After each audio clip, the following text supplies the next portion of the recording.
নমস্কার বন্ধুরা, তন্দ্রার রান্নাঘরে আপনাদের স্বাগতম। গাঠির বড়া একটু অন্যরকম লাগছে শুনতে, তাই না?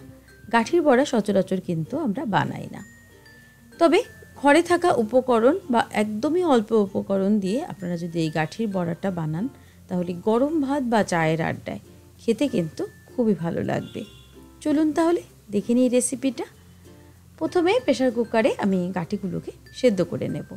আর গাঠিগুলোকে আমি একটু খোসা ছাড়িয়ে খুব ভালো করে ধুয়ে পরিষ্কার করে নিয়েছি, দিয়ে দিয়েছি জল, আর দুটো হুইসেল দিয়ে আমি গাঠিটাকে সেদ্ধ করে নিয়েছি।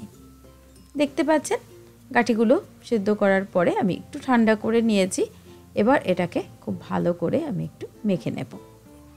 কোনো কোনো গাঠি কিন্তু খুব ভালো করে সেদ্ধ করার পরেও ভেতরটা একটু শক্ত শক্ত ভাব থাকে, যদি সেরকম হয় সেগুলো কিন্তু অবশ্যই ফেলে দিতে হবে।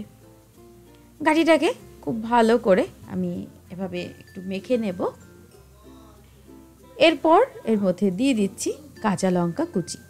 ঝালের জন্য আমি কাঁচা লঙ্কা কুচি ব্যবহার করলাম, আপনারা চাইলে লাল লঙ্কা গুঁড়ো ব্যবহার করতে পারেন। আর দিয়ে দেব চালের গুঁড়ো। চালের গুঁড়ো দিয়েই বেশি ভালো লাগবে, এটা একটু মুচমুচে হবে খুব ভালো। আর দিয়ে দিলাম স্বাদ মতো নুন, দিয়ে দিলাম পরিমাণ মতো হলুদ গুঁড়ো। দেখতে পেলেন একদমই অল্প উপকরণে কিন্তু এই গাঠির বড়াটা বানানো যায়।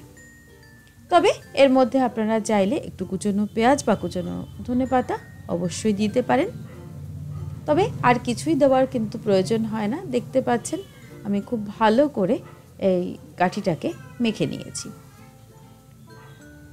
এদিকে কড়াইতে বসিয়ে দিয়েছি সাদা তেল, আর তেলটা গরম হয়ে গেলে আমি এর মধ্যে গাঠির বড়ার আকারে এভাবে ছেড়ে দেব। একটা কথা আমি বলে রাখি, এই বড়াটা যখন আপনারা ছাড়বেন একটু হাতটা ভিজিয়ে নেবেন, তাহলে আর হাতে কিন্তু মেখে যাবে না। যেহেতু একটু লোদ লোদ ভাব গাঠির, এজন্য হাতটা একটু ভিজিয়ে নিলে ভালো হয়।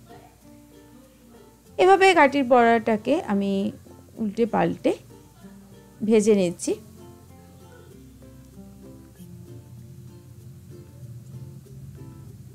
দেখতে পাচ্ছেন কালারটা কিন্তু খুবই সুন্দর হয়েছে। এভাবে উল্টে পাল্টে আমি গাঠি কচুর বড়াটা ভেজে নিচ্ছি, আর একইভাবে সবগুলো বড়া আমি ভেজে নেব। তেলটা ঝরিয়ে আমি এগুলোকে তুলে নিচ্ছি।